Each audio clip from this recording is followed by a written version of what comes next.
Class 11-এর ছাত্রছাত্রীরা তোমাদের তো ফার্স্ট সেমিস্টার সিলেবাস তোমরা কমপ্লিট করে পরীক্ষা দিয়ে শেষ করে দিয়েছো। এবার চলে আসি সেকেন্ড সেমিস্টারের সিলেবাসকে ভালো করে বুঝতে হবে, একদম নতুন সিলেবাস। এবং সিলেবাসে তোমরা কি কি প্র্যাকটিক্যাল পাচ্ছ, কি কি থিওরি পড়তে হবে, এই যাবতীয় আলোচনা হবে আজকের এই ভিডিওতে। কাজে ভিডিওটা প্রথম থেকে শেষ পর্যন্ত সম্পূর্ণ দেখবে এবং যদি ভালো লেগে থাকে আমাদের ভিডিও লাইক শেয়ার কমেন্ট করতে তো একেবারেই ভুলবে না। সঙ্গে চ্যানেলকে সাবস্ক্রাইব করে নাও এবং বেল আইকনে ক্লিক করে রাখো পরবর্তীকালে কোনো ভিডিও পাওয়ার জন্য। আর হ্যাঁ, বলে রাখি আমাদের ভূগোল যে ক্লাস 11-এর জন্য অনলাইন ক্লাস কিন্তু শুরু হয়ে গেছে।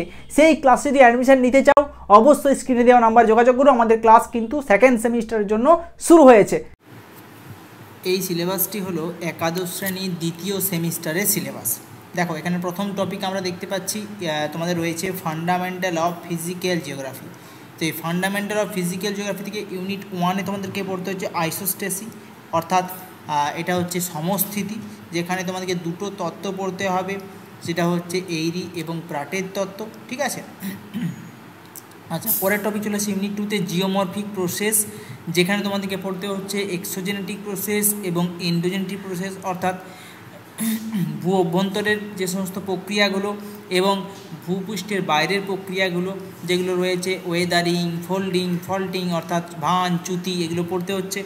এখানে চলে আসছি ওয়েদার অ্যান্ড ক্লাইমেট, অর্থাৎ তোমাদের এখানে রয়েছে জলবায়ু এবং আবহাওয়া, অর্থাৎ এখান থেকে পড়তে হচ্ছে তোমাদেরকে ক্লাইমেটিক এলিমেন্ট এবং অ্যাটমসফেরিক সার্কুলেশন, যার মধ্যে জেট স্টিম, প্ল্যানেটারি উইন্ড, হ্যাঁ, ওয়াকার সার্কুলেশন, এগুলো সব কিছু রয়েছে। এবং লাস্ট টপিকটি রয়েছে তোমাদের ইউনিট 4, যেখানে পড়তে হচ্ছে হাইড্রোস্ফিয়ার, অর্থাৎ জলবিদ্যা। এখান থেকে তোমাদেরকে পড়তে হচ্ছে বিশেষ করে পৃথিবীর জল সম্পর্কে এবং পৃথিবীর গ্লোবাল যে হাইড্রোলজিক্যাল সাইকেল সেই সম্পর্কে, রান অফ, এগুলো তোমাদেরকে ডিটেলসে পড়তে হচ্ছে এই ফান্ডামেন্টাল অফ ফিজিক্যাল জিওগ্রাফি। এটা থিওরি পেপার। আচ্ছা, চলে আসছি পরের যে থিওরি পেপারটা, সেটা হচ্ছে সাব টপিক নাম্বার, সেটা হচ্ছে ফান্ডামেন্টাল অফ হিউম্যান জিওগ্রাফি। ঠিক আছে। এখান থেকে কি পড়তে হচ্ছে, এখান থেকে পড়তে হচ্ছে ইউনিট 1-এ রয়েছে সেকেন্ডারি অ্যাক্টিভিটিস। সেকেন্ডারি অ্যাক্টিভিটিসের মধ্যে তোমাদেরকে পড়তে হচ্ছে পুরো ইন্ডাস্ট্রিটা, অর্থাৎ শিল্প, যেগুলো কৃষিভিত্তিক শিল্প, সমুদ্রভিত্তিক বা কিছু রয়েছে অরণ্যভিত্তিক, খনিজ ভিত্তিক এবং ম্যানুফ্যাকচারিং, এই সমস্ত শিল্পগুলো ডিটেলসে পড়তে হচ্ছে। ইউনিট 2 রয়েছে টার্সিয়ারি অ্যাক্টিভিটিস। টার্সিয়ারির মধ্যে রয়েছে তোমাদের বিশেষ করে তৃতীয় শ্রেণীর ক্রিয়াকলাপ, যেগুলো যেমন তোমার রয়েছে ট্রেড, ট্রান্সপোর্ট, সার্ভিস, ট্যুরিজম। ঠিক আছে। আচ্ছা, এরপর চলে আসছি কোয়াটারনারি। ঠিক আছে। কোয়াটারনারি অ্যাক্টিভিটিসের মধ্যে কোনগুলো রয়েছে, যেগুলো রয়েছে যেমন আইসিটি রয়েছে, রিসার্চ রয়েছে, ডেভেলপমেন্ট রয়েছে। ঠিক আছে, এগুলো ডিটেলসে পড়তে হচ্ছে। এবং তারপর লাস্ট ইউনিট 4-এ রয়েছে কুইনারি অ্যাক্টিভিটিস, যার মধ্যে রয়েছে specialist, decision maker, consultant, policy formulator, এদেরকে এইগুলো ডিটেলসে পড়তে হচ্ছে। আচ্ছা, পরে চলে আসছি জিওগ্রাফি অফ ইন্ডিয়া টপিক। এখান থেকে তোমাদেরকে পড়তে হচ্ছে বিশেষ করে প্রথমে রয়েছে দেখো ইন্ডিয়ান ক্লাইমেট, অর্থাৎ ভারতের জলবায়ু সম্পর্কে। তোমরা জানো ভারতের জলবায়ু হচ্ছে মৌসুমি জলবায়ু। সেই মৌসুমি জলবায়ুর ক্ষেত্রে কি কি কন্ট্রোলিং ফ্যাক্টরগুলো রয়েছে, নেচার কেমন এখানকার আমাদের মনসুনটা কেমন, এনসো কি এফেক্ট করছে, গ্লোবাল ওয়ার্মিং, এগুলো ডিটেলসে পড়তে হচ্ছে। আচ্ছা, ভারতের ভূগোল থেকে তোমাকে পড়তে হচ্ছে ফরেস্ট অফ ইন্ডিয়া, ভারতের অরণ্য সম্পর্কে, ক ধরনের অরণ্য দেখতে পাওয়া যায়, টাইপসগুলো রয়েছে। এছাড়াও তোমাদের পলিসি, যেগুলো ফরেস্ট ম্যানেজমেন্টের জন্য ইন্ডিয়ার যে পলিসি রয়েছে সেই পলিসিগুলো ডিটেলসে পড়তে হবে। ঠিক আছে, এই সমস্ত জিনিসগুলো ডিটেলসে পড়তে হবে। তারপর রয়েছে ইউনিট 3-তে nature and natural hazard and disaster. ঠিক আছে, অর্থাৎ ভারতের ক্ষেত্রে কোন কোন দুর্যোগ বিপর্যয় ঘটে, ঠিক আছে, সেগুলো ডিটেলসে পড়তে হবে। এবং একই সঙ্গে ওয়েস্ট বেঙ্গল রিলেটেডও কী কী হ্যাজার্ড প্রোন জোন রয়েছে সেগুলো ডিটেলসে পড়তে হচ্ছে। এই হচ্ছে তোমাদের পুরো থিওরি সিলেবাস।